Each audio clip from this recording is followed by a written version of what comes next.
Hi, welcome to Culturally Determined. I'm your host, Aryeh and Cohen-Wade, and my guest today is Nick Clairmont. Nick, could you please introduce yourself? Hi, I'm Nick Clairmont. I'm the Life and Arts, which is the culture section editor of the Washington Examiner print magazine. I also am a writer for a bunch of other magazines and, general explorer of things. Well, thank you for coming back on the show. Okay, so our topic today is, well, it's a little vague, and we're going to go towards it as best we can. But the impetus for this was an interchange we had on Twitter. And things that start on Twitter are often stupid and get stupider the longer they go on. Hopefully we will fight against the tide of increasing stupidity that all of us on Twitter participate in. And so you tweeted something. It was a screenshot of a couple tweets by a woman named Rebekah Jones, who attained some level of prominence in 2020 as a whistleblower or alleged whistleblower in the state of Florida related to COVID stats about deaths or illnesses or infections in Florida. And since then has sort of, whether she actually is a whistleblower to begin with is contested. Can form some sort of agreement between our perspectives. So, I mean, the relevant factors seem to me to be that she was a government employee for the state of Florida. I think she currently has 300 and something thousand Twitter followers that she did not have then at the beginning of COVID. That seems to be a salient fact. She was a whistleblower on what somebody might call the Death Santis narrative, basically about the discrepancy between what she understood or claimed to be the official facts about deaths in Florida and the actual facts about deaths in Florida from COVID. In other words, that many more people were dying as a result of Florida policy than Florida allowed, and that this was possibly, I think it's a fair inference to say, people should believe on the basis of this that Florida policy was much more dangerous than Florida let on officially through its government led by Governor Ron DeSantis. Right. Okay. And so that's all right. And I that think she was so. rewarded. Yeah. So she was not a person with any public profile, as far as I know, before 2020, came forward with these allegations that there was undercounting of infections or deaths and like a cover up, and data was being manipulated. That seems like it was probably not true, or maybe definitely not true. So whether this person is a true whistleblower, a fraudulent grifter, someone who like misunderstood things and maybe was trying to be an actual whistleblower but didn't really understand things, or something in between, I think is somewhat ambiguous, but maybe you have a stronger opinion on that.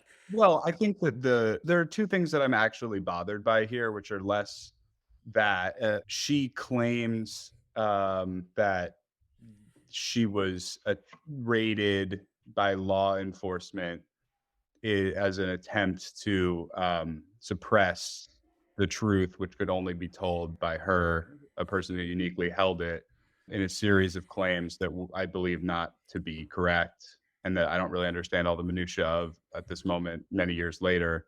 And I think people should probably read, I think it was Charles C.W. Cooke at National Review, somebody at National Review who resides in Florida. And then the thing that I'm actually mad about, which is that the Miami Herald, I'm a landowner in Florida. Like I want there to be good press coverage that I can rely on so that I can be lazy, and they've done the work and I don't have to do the work. You're a landowner. What is that? Can you talk more about that? Like you own property, or like this reminds you of like speculation in the 19th century. Like there's a piece of a swamp that you own. I have an apartment in Miami. I'm an invested party in understanding how policy and culture in Florida is going. Okay. So I want there to be good coverage by especially the historically great newspaper, the Miami Herald, which has done the best coverage of the Guantanamo Bay detainees. It broke the Epstein story, by which I mean the story of Epstein's crimes. It's a great paper, and it's been around for a long time. And to see the best newspaper in Florida repeat what seemed to me to be obvious let's say I want to take the word like lies out of it and just say like things that if you read them and just them, you would have the wrong impression and then not correct itself when that impression turned out to be wrong really bothered me. That's the Rebekah Jones thing, which I think ultimately we were taking, not that I want to kind of, if you have more to say, I think that was one example of a thing where it's just like journalists should get stories right is sort of my whole claim there. Yes. Okay. Well, I think, I mean, that's probably something everyone, 99% of Americans can agree on in the abstract, that, journalists should. It seems like journalists to report the truth. Especially don't get stories right when like a Republican candidate potentially for president is at issue. Okay, so a little bit more on this woman, Rebekah Jones. So if you do a Google News search for her, the first thing that comes up is an AP article. Florida COVID data critic Rebekah Jones reaches agreement on felony charge. Subhead: Jones ran unsuccessfully for Congress this year. And it once again is somewhat hard to understand exactly what happened, but sort of like she agreed to maybe not plead guilty, but she is admitting guilt. And the charge is illegally accessing the state's computer system. She'll not have jail time. And the thing that she was going to be charged with was one count of offenses against users of computers, computer systems, computer networks, and electronic devices, which I just thought was sort of a funny thing to be charged with. But basically, the allegation, which she is not happy about the fact that she pled guilty to, is like improperly accessing government data. She says it was to expose, secret corruption. And it seems like maybe she does believe that, but I think two things that you and I are probably not competent to assess here during this conversation are either how people should strategically present themselves publicly when they are being charged with criminal activity, or what is in her private mind. Those are two things I don't feel. Yeah. Okay, but so this is somewhat of a strange figure, and has accumulated at least online notoriety through various activities that include being charged with a felony. Okay, so that's who this person is. This is like someone who 10 years ago. So the thing that I was reacting to were the sort of hashtag COVIDiots and Death Santis narratives that were popular in 2020 and 2021, which I understand to be, just to lay out so we're clear and understand each other and don't talk past each other, really based on a prediction that the differential between COVID policy in Florida and COVID policy elsewhere would result in significant long-term differences in the ultimate death rate, which I think is pretty fair given the term Death Santis. Right. And in retrospect, it seems it's very unclear what relation like government policy or individual action had in relation to COVID infection and death. Okay, but we're just talking about who this person is. So then talking about things that happen on Twitter is so dumb because there's so many dumb things that happen on there. But I mean, what you did is not dumb. It's just like laying it all out. It sounds all stupid. But okay, so you took a screenshot. Well, I think the proposition, not to go all like debate bro, but like the proposition under debate, I didn't even remember that Rebekah Jones had come up in our Twitter exchange, for example. Right. What I saw was you tweeted the following sentence. One difference between left and right is once a left kook/grifter is exposed as such, their career on the left is basically over.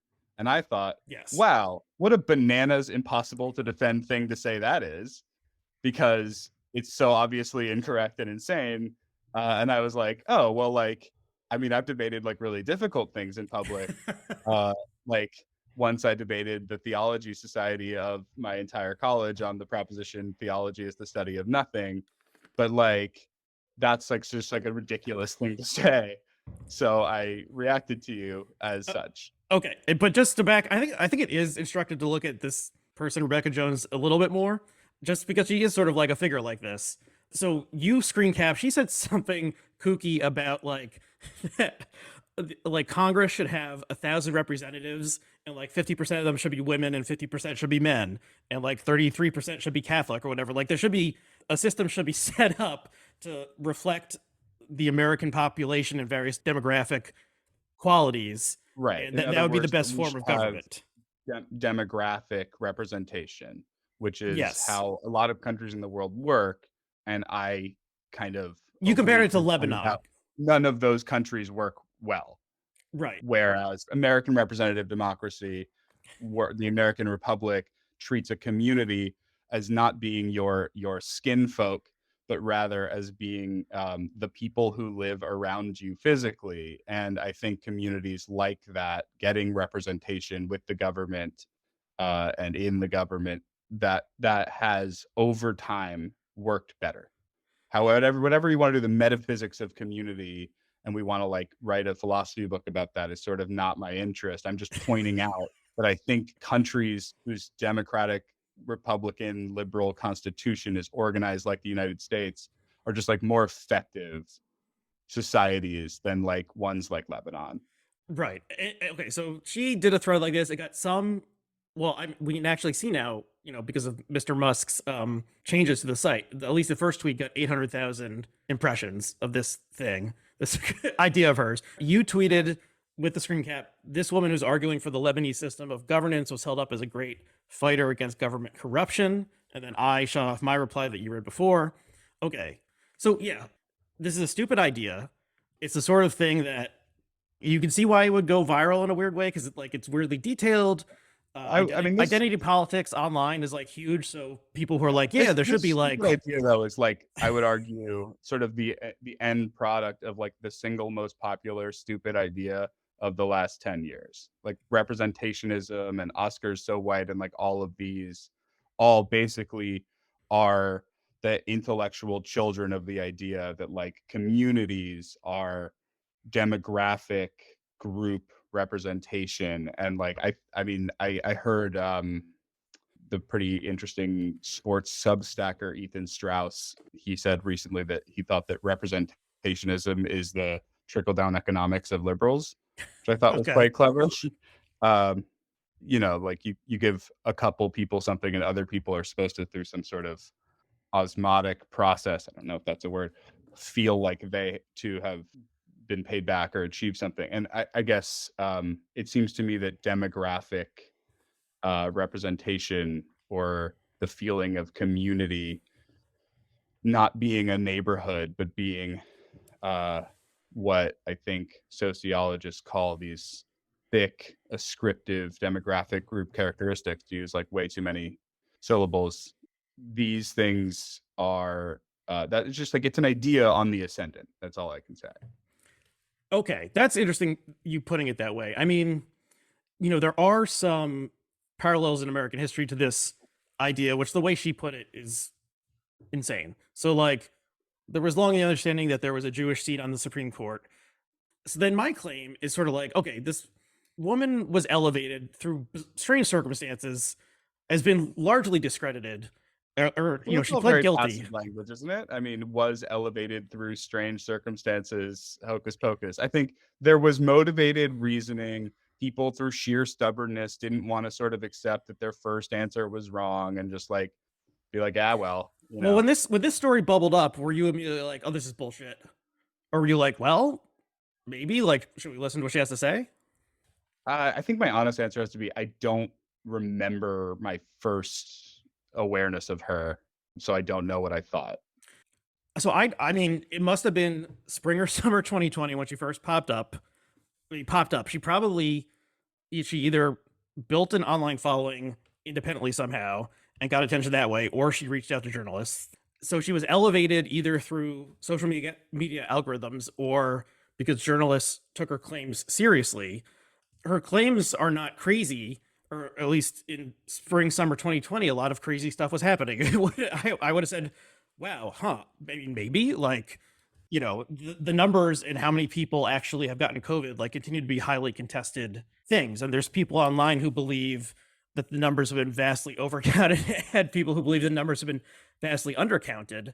And there's conspiracy theories that if you die in a car crash, they test the corpse for COVID, and if it's positive, they count you as a COVID death. But anyway, in spring or summer 2020, or fall 2020, whenever this woman, Rebekah Jones, emerged, not crazy to take her seriously. Seems like she herself should not be taken seriously, etc. Okay. Well, Now, what is taking someone seriously? I mean, to me, taking somebody seriously, look at the as a evidence they're saying. journalist, involves taking them skeptically, right? Which is not, it was just neither contrarian, just saying like, haha, screw everything, I'm an ironic hipster bro, which is my impulse, or like saying I validate your emotions and feelings and perspective. It's this other thing where you like examine the best available information, try to understand people's perspective, and then try to figure out what's like actually true as best it is as possible for you, given your constraints as a human being and the time available to like figure that out. Okay, and I right. say these things like it's some like crazy, like, no, that's just like a normal thing to think. Right. Okay. So did you? Okay, this is sounds somewhat out of the logical flow here, but I don't think it is. Did you know that she ran for Congress in 2022? Not until the other day when I saw that. So I didn't either, and I pay close attention to politics, and I assume you do too. And she actually ran against Matt Gaetz, who is a very media savvy person who gets a lot of attention for his various antics, although apparently he's not going to be charged. I don't think he's media savvy, but okay. Well, he's good at getting attention. I don't think he's good at getting attention. Really? I mean, we both know who he is, and he's just a congressman from the first district. I mean, I think that the media is bad at following what I might call civically virtuous incentives rather than other incentives. Okay, Matt Gaetz is lavishes attention on crazy right-wing people because it is sure that they he's not just some kook. Everyone. He was he played a key role in whether Kevin McCarthy became the speaker or not. Anyway, he's an important kook, and whether he believes what he says or not, he's good at getting attention, which is a key way to gain power in modern America. So anyway, Rebekah Jones was the Democratic nominee against Matt Gaetz. She lost pretty badly. He won 67-32, a district that Trump won by 2/3 in both 2016 and 2020. So there's very little chance any Democrat would have won. The Republican was probably going to win there would be my guess. Right. So let's see. Yeah. Why are we talking? Like, why are we talking about this? So I think it's strange that I didn't know that she ran for Congress, because the right and left like media information systems are not parallel. They like operate in weirdly different ways. So like, let's say somehow there's an inverse conservative version of this woman, and then she challenges AOC or whatever the inverse of Matt Gaetz is. Like, that person would have been very likely, I think, on Fox News very often, interviewed on Tucker Carlson, selling merchandise. Rebekah Jones was on MSNBC quite a lot. When she was running, or just in 2020? In 2020 and 2021, yeah. Okay, but she's been sort of understood to be a grifter or a kook or something since then. Is that true? I mean, do either of us? I think that using your own ignorance of something as evidence of something, I think is quite a bad.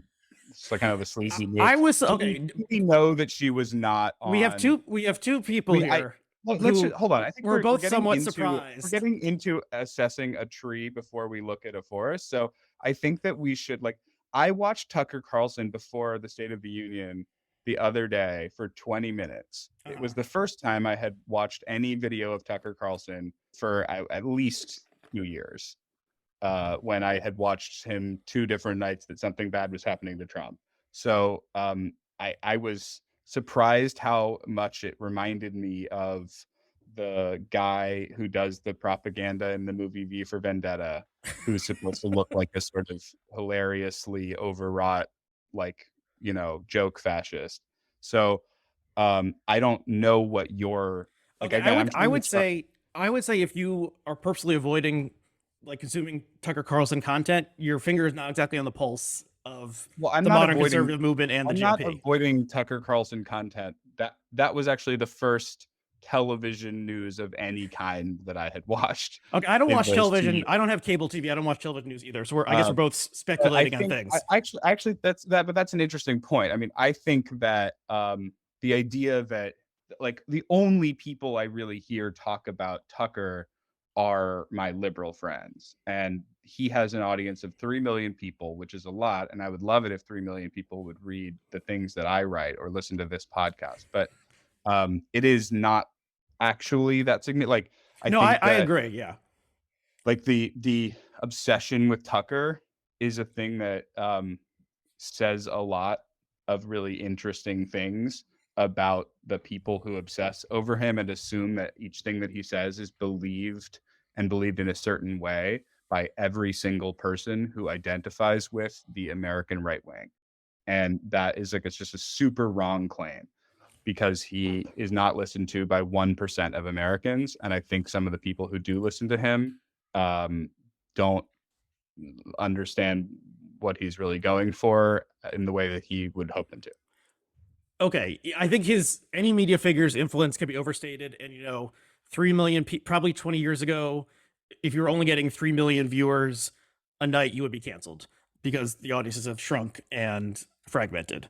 At the same time, I think he is the highest rated cable news host, and his show is the highest rated, and he does have real influence. I believe early on in the pandemic, he called Trump personally and told him to take it seriously. Carlson has no influence at all. I said that his influence is, I think, misunderstood and overstated.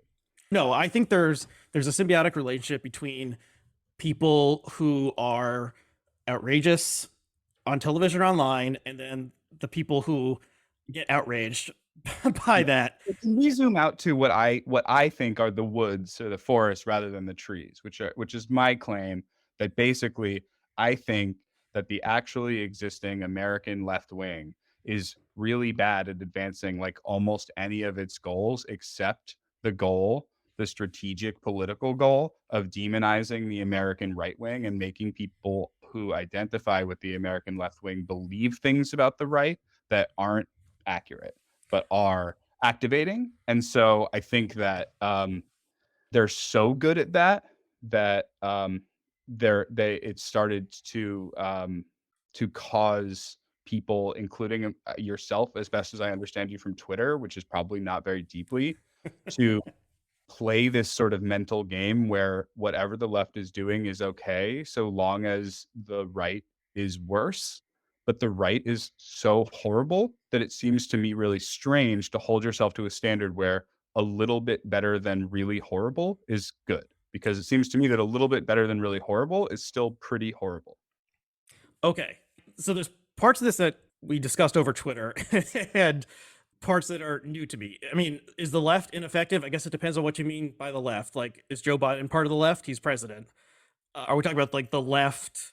Like, I mean, I don't believe these terms have like stable meaning and refer, but like I know that when I wrote in 2017 in The Atlantic that I thought that like populist nationalist trade policy advancing that people that the government tried to have made in America industrial policy, like I thought that was bad when Trump did it, and I think it's bad now when Biden is making it the centerpiece of his State of the Union address. But I noticed that a lot of my friends who are identifying Democrats and left-wingers, and I should say, by the way, for your listeners, I have written publicly that I have always voted for Democrats. I voted for Joe Biden in 2020. It was not a close decision for me. It's not complicated for me. The only person I've ever voted for who is not a nominee of the Democratic Party is my former roommate, who is running against insane kook grifter, by the way, Julia Salazar, who was the state senator from my area of Brooklyn, who claimed to have been a poor Venezuelan immigrant and Jew, and all of that is a lie. And my former roommate wrote a story revealing all of that, so I voted for him instead of for and him. he wrote the story and then ran, or vice versa? I wrote him in. Oh, okay. I see. She was the only candidate on offer on the ballot, and I was not comfortable voting for her. Yes, Julia Salazar. I mean, there's a strange subset of New York area Hispanic people who claim to be Jewish and are not, and win elective office. She's in Florida, but she moved to New York when she went to Columbia University. Right, and so she's a state senator from Brooklyn. And she's in the DSA. Yeah. Right. And she has suffered no professional repercussions for having lied about her religion, her ethnicity, her level of wealth, and all of her other biography. Okay, so So the only time when I have deviated from voting for the party identified with the left in the United States is over somebody being a kook and a grifter who suffered no professional repercussions. I'm just making a point. Like, no, Julia Salazar is an example of a liar who has succeeded moving up through the left and probably will be a New York State senator until she is indicted or something, which happens quite often to New York State senators. right. Or like Charlie Rangel, who was a congressman who was, I believe, charged by the ethics committee more times than all of the other congressmen combined. Okay, now I will not claim that Democrats are more or less corrupt than Republicans or more or less virtuous than Republicans. Well, actually, maybe I would claim that. But there's standard political corruption that happens. I think Democrats are more virtuous than Republicans. I think it's possible that they are. I mean, I'd have to think about that. I want to talk about this thing that we're like really in, I think, possibly some disagreement about, or at least that we like maybe don't understand each other's outlook, possibly because we just like have different media diets and friends. So like for me, when I hear you say like one difference between the right and left is once a left kook or grifter is exposed as such, their career on the left is basically over. Like I think of Julia Salazar, I think of Van Jones, who was, I think, slightly overly smeared by the right, but like did in fact sign a petition asking like, what had that plane that hit the Pentagon been doing? Like, why wasn't it tracked for 40 minutes? Like Noam Chomsky, I think we can say an important figure on the left. His most important book that made him like a person who writes about foreign policy was co-written by somebody who denies multiple genocides, including mass killings by the Khmer Rouge. Oliver Stone is an extremely important person and director. He is the most important person who spreads JFK conspiracy theories, obviously. Here's a minor one. Hillary Clinton is a Shakespeare truther. That's a super popular thing on the right, actually, but whatever. You mean she believes that Edward de Vere is the author of... That's right. Because she's an elitist, and it's an elitist conspiracy theory. Right. Well, Curtis Yarvin is the main one pushing that these days. Right. But that's a real... We're deep in the weeds with that one. Okay. Right. Joanne Reed claims that hackers broke onto her blog and changed it to include a bunch of like homophobic stuff and the other F word. Right. I think I can just say the words Michael Moore. I would even claim that like the entire philosophical outlook of Fyodor Adorno is kind of a like kooky conspiracy theory because he believes that only right-wing people are capable of supporting authoritarianism, which is a bananas belief that is insanely popular among the left and in fact informs this entire outlook on what right-wing even means. I'm not right-wing, but like that's not a fair thing to say about them. Like that, like they're fundamentally authoritarian, whereas like left wing is fundamentally anti-authoritarian, and the only thing you need to do to believe that is like not have ever looked at a history book. It is like this is a bunch of like kooky bullshit. Like, okay, come on, man. We can go. Let me think about this. Okay. Also, the current Democratic president like plagiarized the biography of Neil Kinnock and was kicked out of the Democratic primary. Come on. Okay, so would you characterize Joe Biden, our president, as kook, grifter, liar, something else? I don't think you can call him a kook. Oh, I would definitely call him that's like one of the things I like about him. He's just a zany weirdo. I don't think he's a grifter, as best I understand, but that word I think has so many private meanings to so many individuals that I'm not interested in it anymore. But I think like the My Pillow guy is a grifter, right? But like I think he's a kook. And I think this does matter. Does the My Pillow guy believe what he says? I think that's sort of, for me, kook is like they believe what they say. Asked too much. Like I think that Twitter gets people obsessed with this issue of sincerity of meaning, and like I don't think Twitter is I think the idea of whether people are sincere has been going back for a while. Like Joe Biden claims to have been arrested protesting apartheid in South Africa. He's been fact checked on that by the Washington Post, the New York Times. So Joe Biden has like lied about himself where his son died and his background like repeatedly. And the Neil Kinnock thing is why he was like drummed out of the 1988. So at some point, Democratic primary, there was a substantive and big issue, big enough to make him not to make it the case that he should not be president rather than that he should. And then now it's not a big issue. It's kind of a little thing. And I think the only thing that's changed is probably the motivation behind the reasoning for why people say it, which is that people hope he is president because he is, right? Like it's clearly partisan reasoning. I agree with that. People, judge the members of their team or tribe, much less harshly than members of the other team or tribe. That's well understood. I mean, in our correspondence, I said Biden was more of a bullshitter. I think these terms do sort of matter. Like he tells these yarns, and it's clear that some of the things he says didn't happen. So yeah, if saying he was arrested protesting apartheid did not happen. Right. And also, like, it would be morally important and factually important if he had gone to South Africa, protested apartheid, and been arrested. Like, that seems like, I guess the standard I try to go by is like, if it would be important if it's true, it's important that it's not true. Okay, now I view this a little bit differently. So, do you remember corn pop? Yeah, corn pop is true. Corn pop is true. I think that the fact that corn pop is true is a key, fact in Biden becoming president. The fact that the corn pop story was revealed to be basically true, people were counting Biden out before that, and then people were sort of like, huh, maybe this guy is not. You just said is deranged. Just so you know, this is how people think. It's like, okay, Biden came in, he seemed washed up. He was saying this weird stuff about playing records to infants in their cribs. He seemed like he had dementia and was totally off his game. And then the corn pop story got brought back up by the media because it's a funny story, and the name corn pop is funny to think about. So it's a gang member's nickname, and then it turned out more or less true. This really did happen. I think the number of people who became aware of the corn pop story and then later were interested in whether it was true and then later found out oh, it's kind of substantively true is so small that your idea that some sort of political success in any part of the campaign hinged on that is so wrong. No, I mean, okay, 1 in 100 Americans know who corn pop Not is. Even. And 1 in 500 know that the corn pop story was real. I'm sure if we search for corn pop on Twitter right now, 85% of the mentions of corn pop would be people like, "Oh, Biden, he lies all the time. Don't share the corn users pop." Are 3% of people already, and they're 85% activated partisan Democrats.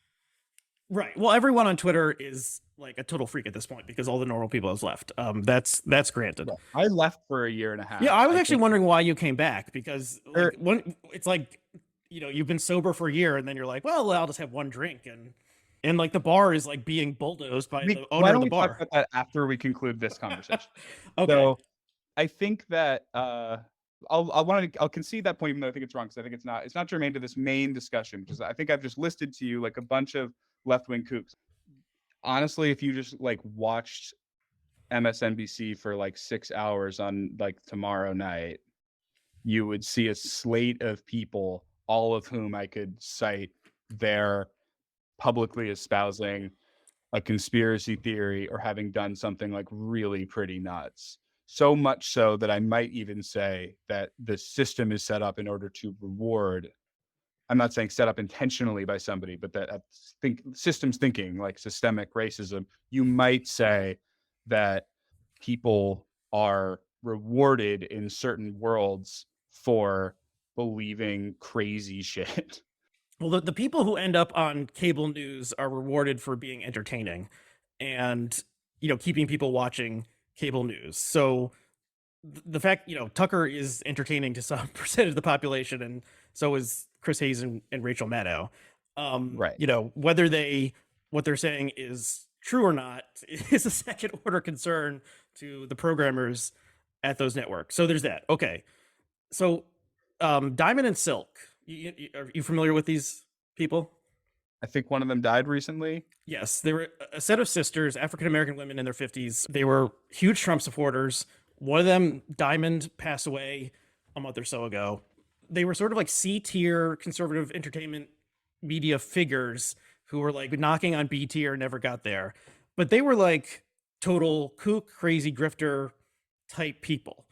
There's no, and there's how does this address our disagreement?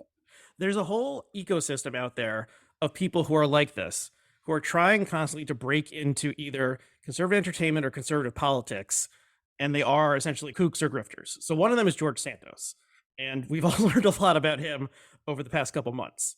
Now, there's no... I gotta say, I didn't know whether that person was a Republican or Democrat until I heard that he did something to a dying dog, at which point I became interested. in that fucking asshole.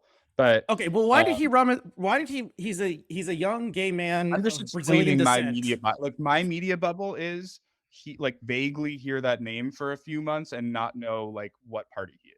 Okay, well, I like many If other you're people. getting like if you're getting like all George Santos all the time, like we're just like I was like, oh, like I don't care about this. Okay, no, So the Times has. In fact, I tweeted this a week or so ago. There was like, their thing showing 6 stories of the New York beat. 3 of them were George Santos stories. I mean, it's compelling because he's such a weirdo. But so George Santos is like a 30-year-old gay man of Brazilian descent. Answer the question I asked. Like, how does this address our disagreement? Because I think okay, well, I guess we're having media, a meta disagreement here.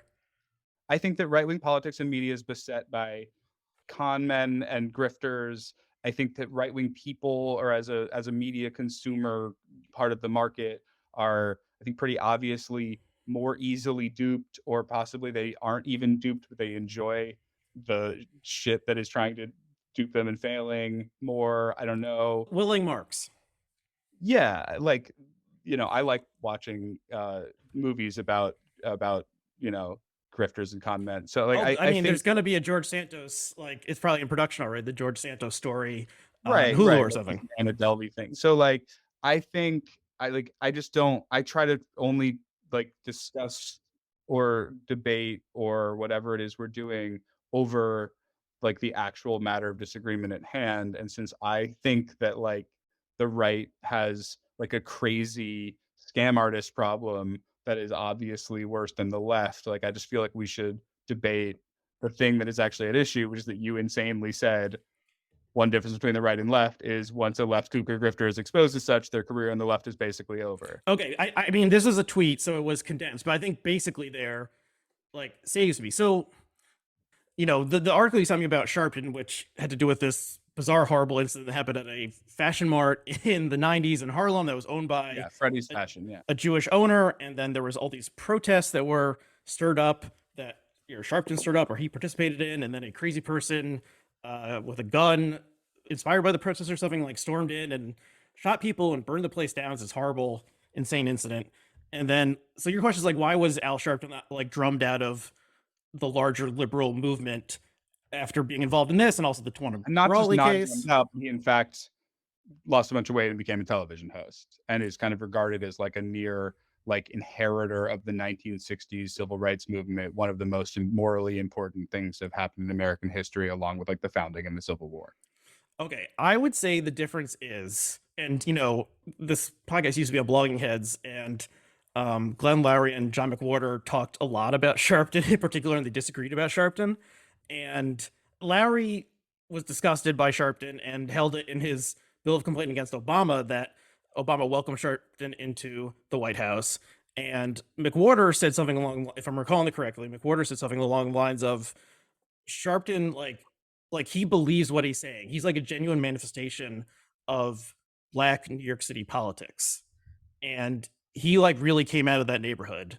He's like sincere in what he's doing. So, maybe McWhorter is he's a huckster. He's shaking people down for money like Mike Lindell. I think there are people like that, and I would even include my former representative Charlie Rangel, who was also like super corrupt, not a great guy, has a lot, but like he's like a legitimate representation of like an old sort of politics in a real place that has like got to produce something real. And I think that like there's an actual way to like have a complicated understanding that Charlie Rangel's got to be Charlie Rangel. I don't think that there's a version of that with Al Sharpton, and much less with Jesse Jackson. And so like who kind of work together. And so I think that to basically argue like, I mean, you can't expect them not to say morally insane things. They are, after all, Black. It's just such a like disgusting and weird thing to believe that so many liberals believe. And I just personally like can't find in myself that sort of like gross racist condescension. But if other people do, like that's just like, I'm sorry for them. I feel bad for them. Okay, well, so of all the people you named, Van Jones signed a 9/11 trutherism petition or something at some point. He does not seem like a kook to me. But the person who you did not name, who seems like a true grifter to me, is, his name just escaped me, Sean King. Sean King seems like some sort of undefeatable grifter type person who like there's an expose about him every time he tries to do something. He claims to be working on behalf of some noble project like Black Lives Matter, and then he just takes all the contributions, screws over everyone who was supporting him, and like leaves a trail of tears, and then somehow like Right. Right. escapes from this. Um, and the only explanation I can come up with why he's continuing to prosper and other types like him on the left haven't, and I guess you can test whether or not other types like him have, is that the fact that he's black means that he gets support, like continued support from black Yeah. Americans. Well, first of all, I don't really believe that there is a way to adjudicate the sentence "he is black." I don't really believe that means anything. But if it is, I'm fairly certain that according to what other people think race is real means, he's not. But also, like the black reporter at New York Magazine who just like did good reporting and figured out that it's different. The phrase is different than the institution, and the institution is multifarious. But the main Black Lives Matter institution that bought like several multi-million-dollar houses with people's donations in LA, he like wrote that story, said that he feared having his career harmed based on what he found and even the fact of investigating that. Like that doesn't suggest to me a culture that is good at exploring and like its own corruption and scams. That suggests to me a culture that does not admit its own errors. Okay, I would so think. you I can't remember the reporter's name, but there's a big story about, Black Lives Matter is a slogan and there's amorphous group, but there's a group that has collected money on behalf of Black Lives Matter, and they seemingly use that money to buy like a mansion in Los Angeles that's sort of like a hype house, so that Multiple. people can like hang out and make content. That's not. And I mean, it was part. That's kind of what they. I think they used the claim that they were going to be using it to make content. They're actually multiple, and they were really used just as homes to live in and second homes. okay, And so I those think people it's would also be fair to say that people who donated money, hoping that it would make America a more just society, a place where Black people would have less unfounded fear of being exposed to violence by the state and their fellow citizens, all sorts of things like that, did not understand their money to be going to buying luxury real estate for the right, people who ran that organization. right. So In other those words, people are the more you grifters. care about the cause, the more bad this is, not the less bad. I agree with that. So Yeah. those people are grifters. I mean, probably the terrible interpretation would be in 2020, tons of people got outraged by the murder of George Floyd, wanted to do something, donated money to this group they had vaguely heard of before. This group got millions of dollars, didn't know what to do with it, or I don't know, even know what would one do if one got $10 million in donations and was trying to like make race relations in America better. I don't know, but I would ask that question before I opened up a donations page. Well, plenty of people, stick a dollar in the Salvation Army, um, Just admit bucket. that I'm right. I mean, like, look, I No, think the point is it's like psychologically, like the difference between like a tithe and like, I tend to give my donation to one of basically two or three organizations that I've researched that I think it'll be an effective way to actually spend that money. The main one of which is the Fred Hollows Foundation, which I do not agree with ideologically because it's quite a Christian organization, and I have no personal connection to it with it because it's Australian and I don't know him, but they seem to be able to cure blindness for a very small amount of money.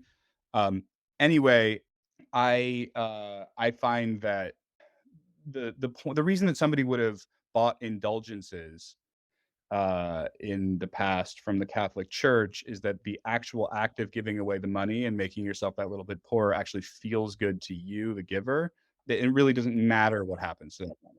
You've already gotten what you want, which is the same thing as burning meat at a temple as a sacrifice. Uh-huh. Uh, it's a ritual act, which is not to say I buy this whole like wokeness is a religion framing. I think it's actually dumb, but so I guess that's my view of it. That like you've already achieved your goal by the moment you've given that money away, and so that's probably why people were not really following up and don't really care that it turns out to have been substantively a scam. Right. There's plenty of scammers on the low level on the left. You see GoFundMe's launched often and recirculated online.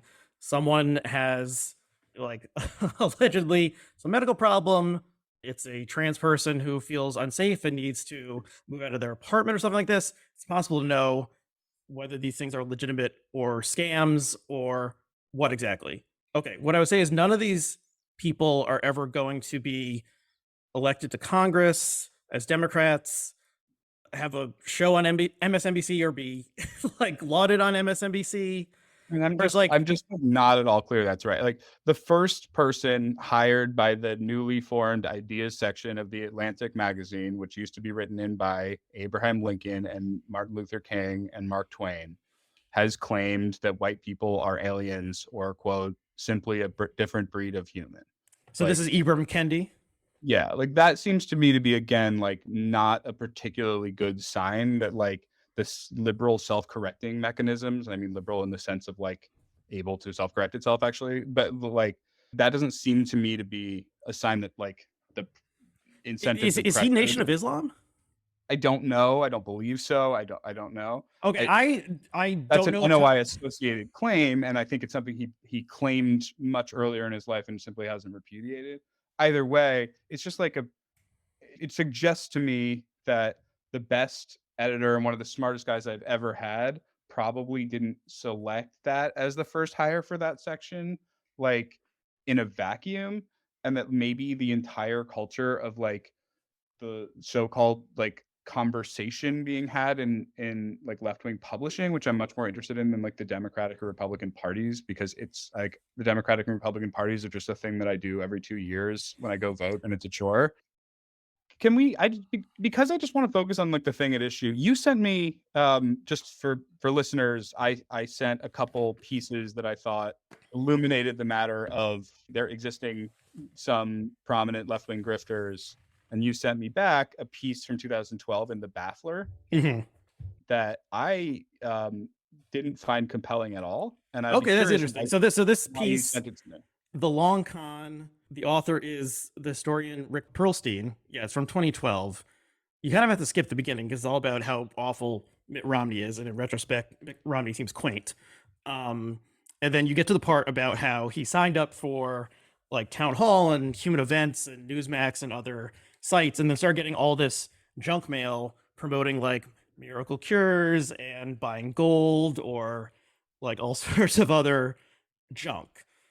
And it's basically about how there's a like scam movement that has insinuated itself into the larger conservative movement, such that people who are interested in conservative politics get marketed a lot of like other scam products for them, and like the willing mark thing plays in here. But when you sign up for like Mother Jones or the Nation or something, you're not The Nation has been promoting like the idea that Assad didn't gas his own people in the suburbs of Damascus in 2013.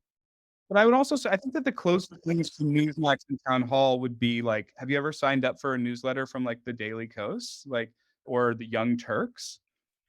I haven't, but the You role that should. these I the don't role read the that right wing media, and I do read the left wing media, including I would say the far the left. young where to place the Young Turks, that would be like a whole podcast Yeah, it would. of its But own. you know what I mean. I'm Well, what would okay? or So like what would the equivalent be? It wouldn't. I even mean, like Daily Slate, my Kos. former favorite publication, now has like 5 different like.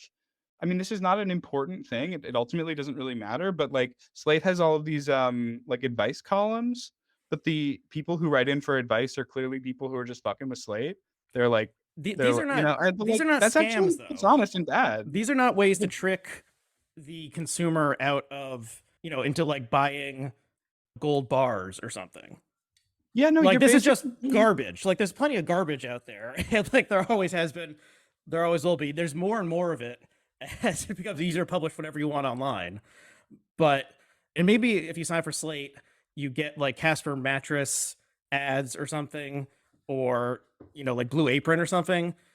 But you're not getting like Miracle Cure or the sort of stuff that that. yeah. I mean, I get because I tend to read things that are like they're like scams for rich people. Like on fancy magazines, I read Harper's and New York Times and Atlantic, and they advertise like Rolexes to me, which is a scam of a different sort, right? I mean, a $12,000 watch is a different kind of thing.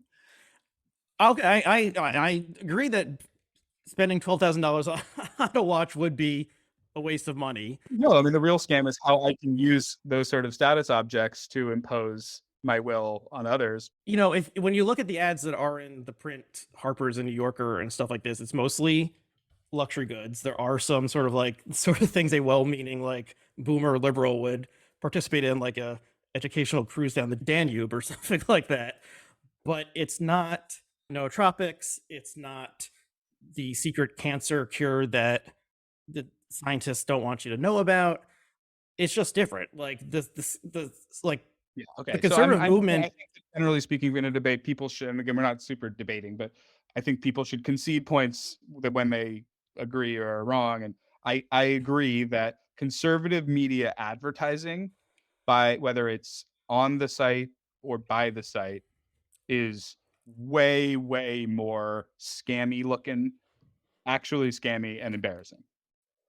Right. And maybe was obvious, but I didn't realize it until I heard someone say it recently. Like the reason that, when Alex Jones went on trial and the Sandy Hook families were suing him, it's like, where how does he get all this money? Like, where does it come from?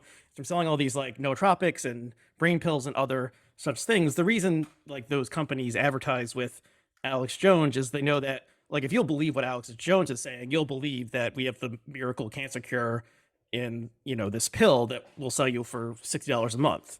So like that's the level of respect that Alex Jones advertisers have for them. I think there's a similar dynamic plays out on the right, where the elites on the right have like total contempt for the rubes who are consuming this stuff, and will sell them NFTs of Donald Trump or something like that. Yeah, I mean, I can say, like, as a human being, I guess I theoretically don't want people to get scammed, but like people who buy Donald Trump branded NFTs from Donald Trump, or frankly anybody who buys any NFT for any reason, is just like not in my scope of concern. It's just not like, I look inside myself and I don't find concern. Right, but why is Trump selling NFTs and Obama is not? Because Obama has made like almost $200 million in his post presidency already doing other scams.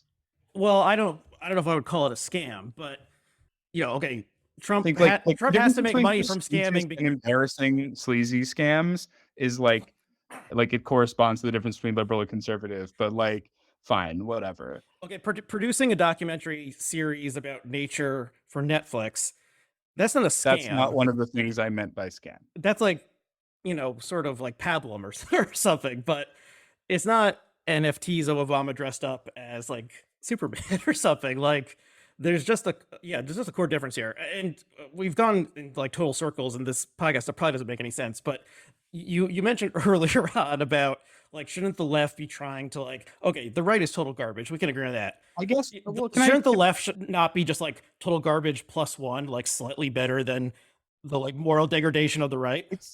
It seems like every time I criticize the left, people make two assumptions, which is, oh, that means that you agree with everything on the right and are yourself identified as being on the right. And also that, like, no, like the left isn't bad if the right is bad.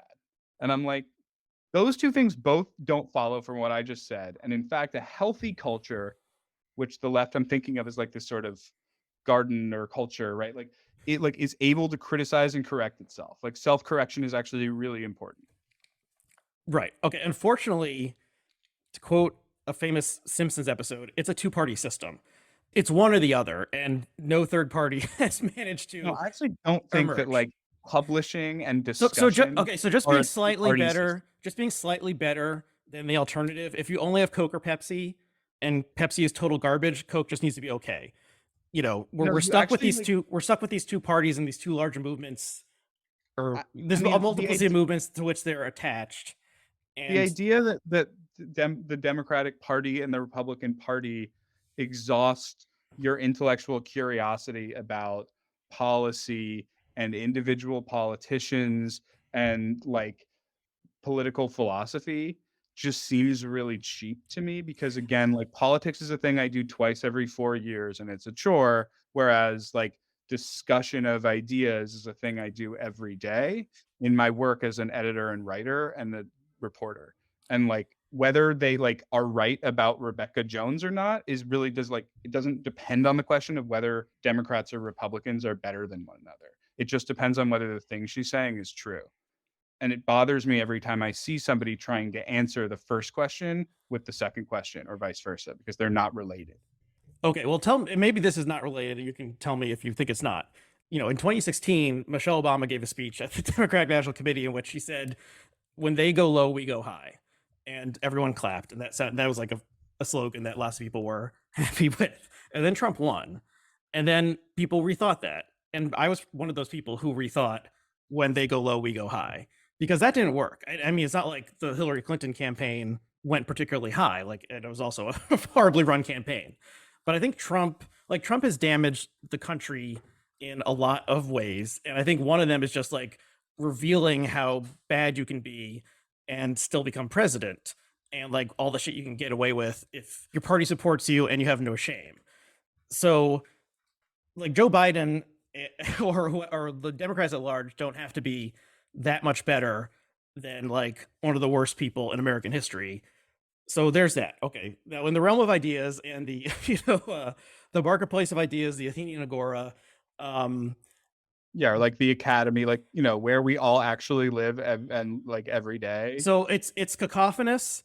I think social media has made it worse. I mean, one of my, I don't know, an opinion that not that many people seem to share is that one of the problems of social media is most people like their thoughts are total garbage and they shouldn't be sharing them, and no one else should be reading them. They should just be like telling them to their family members.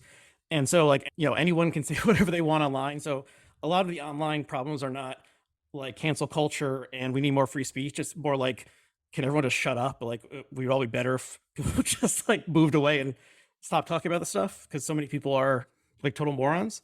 So I think that is, a powerful force that has made everyone stupider. Yeah, I mean, I think toleration to alternative ideas is an issue that's sort of been under discussion since the kind of hard to define thing that we generally call the Enlightenment. And cancel culture is a dumb phrase that came from, clicktivist Suey Park making a joke against Stephen Colbert. But, hashtag cancel Colbert if anyone wants to go look up the history of that. But right. I think that generally speaking, the idea that by being prevented from seeing alternate views, your view will win out is like not a healthy adult's way of seeing, like hoping the world goes. Ideally, like personally, I hope that people are aware of all of the arguments against my position, that they make me aware of like deeper and better arguments against my position. And then like I either still hold it or change my mind. I don't really care which. And that's because I'm not like 10 years old. And but most people are not thinking about grand ideas and contemplating. I mean, not about the same, whether it's a Grim Reaper scam lawyer man on the beach in Florida arguing it shouldn't be reopened, something I changed my mind about, or whether it's that guy was wrong. It turns out that guy was wrong. Yeah, or whether it's like, I mean, he was wrong at the same time as the mayor, whose jurisdiction I was currently under, threatened to have people pulled out of the sea at Coney Island by the police. I mean, so it's like a meaningful thing whether we as a society decided beaches should be open. It's a serious issue of freedom. And then, or whether it's like big ideas about whatever, the ethics of whether we decide that people should get their insurance from the government. I think that generally speaking, I just want people to have like good arguments, and the way that they will arrive at that seems to me to be by not saying, ha ha ha, you're such an unfashionable dork, ha ha, fuck you, like how dare you ever read a magazine that features a writer who's not aligned with the same side of the French Revolution as me. That just seems so intellectually unserious to me. Do you think that the fact that Joe Biden won the 2020 Democratic primary shows that liberals learned something from 2016? I don't know. I think it's complicated. I probably am not we're probably not decided on the matter. I mean, I think the fact that his whole like public spiel is just like, I'm just like a normal guy, just like be nice, be normal. I'll like babble weird phrases at you, and my policies are sort of like what you would predict the Democratic Party's policies would be, whether you were a person who was frozen in ice in like 1985 or 95 or 2005. Like that You're seems like saying a thing. that's his persona, but not his reality because he was Yeah, I largely think sort of. he's governed a little differently than that. Like, not, I don't feel too betrayed or anything, but I think I mean, that's what I liked about him. I mean, I said, the decision in 2020 was angry grandpa versus sleepy grandpa, and more Americans would choose sleepy grandpa because we were tired of the angry grandpa. But he's been less sleepy and more energetic in general, both physically and what he's accomplished than I certainly anticipated. Okay, we should probably wrap up. I'm not sure we've Yeah. accomplished anything in this conversation. But Well, do you want to close out with any thoughts?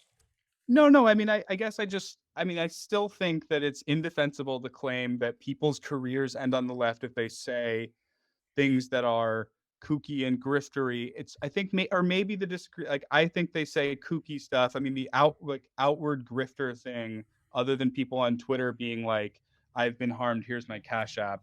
I think that there's a phenomenon whose like scholar research name I forget, but it's something like media, like outgroup media policing or something like that, where basically people make sure that their ideological allies don't read other stuff. So like if you and I are both on team left, I make sure you don't read National Review or whatever. Mm-hmm. I think that's a really bad phenomenon, and I bet if you did read more of the same stuff I do, you'd be like, "Gosh, there's a lot of crazy scam artists out there on the left and right." But it seems to me right now that people read the same few publications. People from my home political tribe, and for listeners, I'm from Manhattan. You can guess the sort of people I tend to know a lot, and so like like Reason Magazine is the reason that I know a lot of like examples of totally egregious and insane police beatings and shootings of people of various races, black, white, Hispanic, etc. So then when I see people being like, why does this only happen to black people? I'm just like, wait, but like last week I just read a story about how that's not true. You're just arguing with a counterexample that you made up. And when people say, "Oh, what? Why does every time that there's a fucking crazy scam in the media, why is it always right wing?" I'm like, meaning you. I'm like, no, like that. You just only know those ones because you have a system of a social system and a media diet that shows you, look at these crazy asshole right wingers. That's a thing you're really interested in. But there are crazy asshole left wingers too, including, as I Yes. mentioned, like the the author of Manufacturing Consent wrote a book denying the Khmer Rouge. So Okay, like, I want to stay for the record. I deny that Noam Chomsky is in the same league as like Dinesh D'Souza or um yeah, he's worse. okay, that's a conversation for another time. Actually, Um killing millions of people is much worse than anything Dinesh D'Souza did or has supported. Sorry. I am opposed to the Khmer Rouge, and I think a lot of mistakes were made in America's Cambodia policy over the past 50 years. I We're just want both to wearing glasses right now. get that on the record. I agree with you that ideological siloing is bad. I think social media and the way social media like killed the blogosphere has contributed to this. It's not like blogs were a panacea, but you could actually develop an argument, and there was much more like good faith interaction, whereas Twitter is just sniping, and the rewards of the system are like do not promote human flourishing. So that's why I'm rooting for Musk to destroy Twitter, which he's. I really honestly believed this is how powerful witch thinking is as a force. I really thought he was going to be like, lol, like $42 billion doesn't really cost that much to me. I'm just going to shut it down. And I was so happy. And the reason I went back on Twitter, by the way, was a journalistic curiosity about how what Musk Twitter is like. If there's one thing I can leave you with, I tweeted, if you want to look it up, and maybe you can put it in the show notes. Here's a great thread on the social science of how your political enemies are not quite as shitty as you think, but you act shittier than you think because you think they're so shitty. And it links to Stewart-Williams has summarized some social science scholarly research showing what I summarize in those words. And I think you should check it out. Any listeners and people currently on a Zoom with me should check out that research. Okay, the link to that will be included in the show notes. So if people want to follow your work, where would you point them? I suppose you can follow me at Nick Clairmont1. Clairmont is Clairmont. I guess you can look at my section, the Life and Arts section of the Washington Examiner magazine, which is online. That's what I do there. And then I'll be either have been writing or have written stuff in a couple other magazines. I have a review of Salman Rushdie's new novel coming out. I have a couple other, hopefully, interesting and provocative things coming out that I guess they'll all be on my Twitter, unfortunately, but I'm going to lock myself out of it again soon. So that sounds smart. And yeah, when I saw that you were back on Twitter, I was like, yeah, it's like, the drunk at the bar who like sees someone who has like got like cleaned up his life. I quit drinking, and they say like another people, you needed something else. People who give up something tend to like find a new addiction. So maybe it's that. That makes sense. Yeah, Twitter is definitely serves that role in my life. And maybe if I got off entirely, I would start like smoking meth or something just to occupy all the free time I would have. But I still am on there, REACW. And okay, thank you, Nick, for coming on. Thank you to all the listeners, and we'll see you again next time.